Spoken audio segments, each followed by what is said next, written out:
Okay, so happy Wednesday. Let's go ahead and look at our module for the week.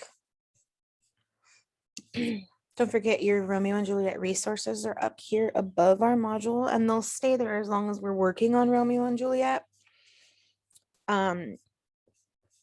Today we're going to be looking at an assignment called Shakespeare's Language, and the reason is just because it's hard to understand him sometimes. I'm not even going to lie. So couple of things. You need to submit 2 things in order to get full credit for this assignment, but don't forget you're not submitting this assignment until next week for one of the virtual check-ins. So make sure that you're saving your work so you can turn it in for your attendance and your points next week. Just save it. One of the things is the ed puzzle, so make sure you take a screenshot and save it. So again, 2 things in order to get full credit. One is submit your notes, or I'm sorry, you can either take a picture if you write it down like handwritten, or you can type it. And the second thing you need to submit is a picture of your ed puzzle results. So let's go ahead and get started. If you found yourself really excited to read this module, or really excited to find out that we're going to be reading Romeo and Juliet, you're definitely in the minority, because Shakespeare is one of the richest and most rigorous authors to read. So literally had students ask, isn't there a version of this in English? And actually there's lots and lots of different texts in one form or another, including like graphic novels and just kind of translated ones. But there's something about reading the original text in what was considered early modern English that's just kind of magical. So Shakespeare's English sounds like the King James version of the Bible because they were transcribed at the same time for publication. And this was the language of the common people and would have been easily understood by audiences who saw his plays. So we're going to watch this video to give you some background knowledge on Shakespeare and how to cope with his language. And again, this is part 1 of your assignment. So I want you to watch it and then take some notes on what you think are the most important parts. And this is what you're going to be submitting in either a picture, or you could do a graphic organizer too. You don't need to do a Google Doc. You could do a Word doc. You could handwrite it and submit it. Any of those would work for me, but definitely write down your notes in some form about this video. So I'm going to go ahead and push play.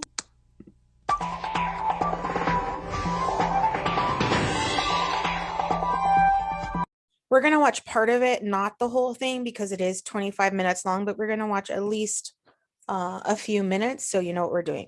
You are going to have to finish the video on your own, though, in order to complete your notes.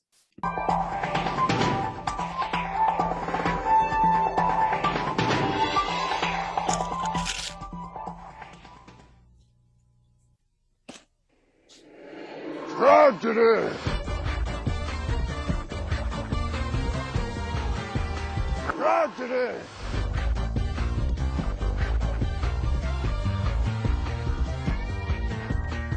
Macbeth, Rhoda Costello, Romeo and Juliet, Hamlet, King Lear.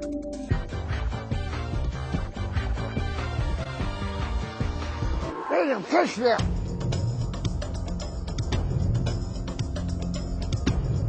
Hello, and welcome to Shakespeare's Major Tragedies, Origins, and Style. I'm Sean Powell. You know, a lot of people love and enjoy Shakespeare's plays, but just as many people complain that they don't get Shakespeare. That's not surprising. Shakespeare can be really tough to handle. First, you have to understand the language. Next, you make your way through the plot, and then you have to remember all the characters.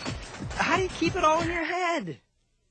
Relax. The Standard Deviants are here to take extra special care of you. Before you know it, you'll get Shakespeare. The Standard Deviants have enlisted the help of Shakespeare professors and experts in preparing this program. Hello, I'm Hazlitt Granville Beckham, famous Shakespearean scholar. I've dedicated my life to studying his plays.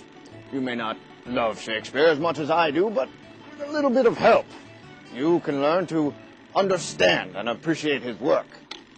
There are as many ways to approach and interpret Shakespeare as there are Shakespeare scholars. You may agree with the interpretations in our program, and you may disagree with some of them. That's okay. The important thing is to start thinking about the plays and discovering all the great things they contain. We hope our approach will give you a good foundation to develop your own ideas about the plays. This program is about the origins of tragedy and also the origins of Shakespeare as a playwright. We'll also explore Shakespeare's style, his unique way of using language and other dramatic elements. Here's a rundown of what we'll cover. We'll give you the skinny on Shakespeare, his life, times, what makes his plays so great, stuff like that.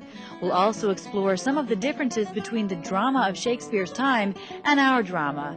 Next, we'll discuss the ins and outs of tragedy, starting with the classical Greeks, moving to the Middle Ages, and ending up in the Elizabethan era. Now let's start things off by finding out about the life of the man whom fellow British playwright and bestest buddy Ben Jonson described as not for an age, but for all time, Shakespeare. Part 1. Who was Shakespeare? Section A. Shakespeare's Life and Times. Shakespeare was born in England in 1564 and died in 1616. He lived and wrote during a time known as the English Renaissance, the period during the reigns of the Tudors and the early Stuarts. This general period is known as the Elizabethan era, after Queen Elizabeth I. The English Renaissance was a time of immense creativity in culture and the arts, which drew upon the classical world, especially the Roman, with ancient dramatists and poets influencing the English Renaissance. Shakespeare grew up in Stratford-on-Avon, a small English town, then made his way to London, where he hooked up with an acting company. Now, theater in those days was a lot different from what we're used to today. First off, actors weren't exactly highly regarded, falling in the social strata somewhere between pauper and assistant pauper. To put it simply, acting wasn't exactly the most respectable position around. Shakespeare was a member of one of these theatrical companies, the Lord Chamberlain's Men, who by the turn of the century were performing at the famous Globe Theatre on the banks of the Thames River in London. The Globe Theatre was a lot different from the theaters of today. Shaped sort of like an O, the Globe was a 3-story wooden theater with an open roof in the center over the stage. Each floor had a gallery with seats for the audience. The center area, known as the pit, was where the masses watched the plays. Because they stood on the bare ground for the duration of the performances, these theatergoers were known as groundlings.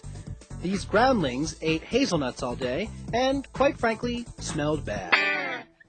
We resent that remark. Yeah. Why, I behaved just last coronation, I did. He did. I did. The stage of the Globe extended partway into the audience and had a trapdoor in the middle. Behind the stage, dressing rooms were concealed, and a tower, known as the penthouse, stood atop the thatched roof.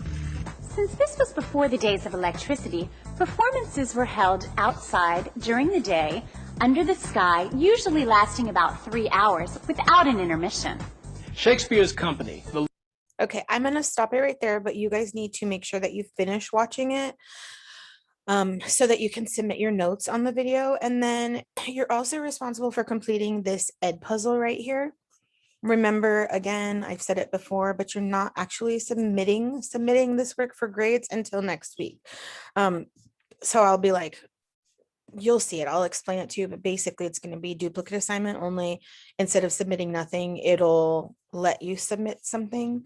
But if you get it done now, you don't have to worry about it next week. So go ahead and get it done now because you have different stuff next week. And then if you've missed any classes this week, make sure that you go back and watch the video from our lesson on Monday because I discussed the new schedule, which starts next Monday. And everybody's is different. If you're staying only online, then your classes start at 11 every day, except Wednesday. Wednesday, you come in at 7:30.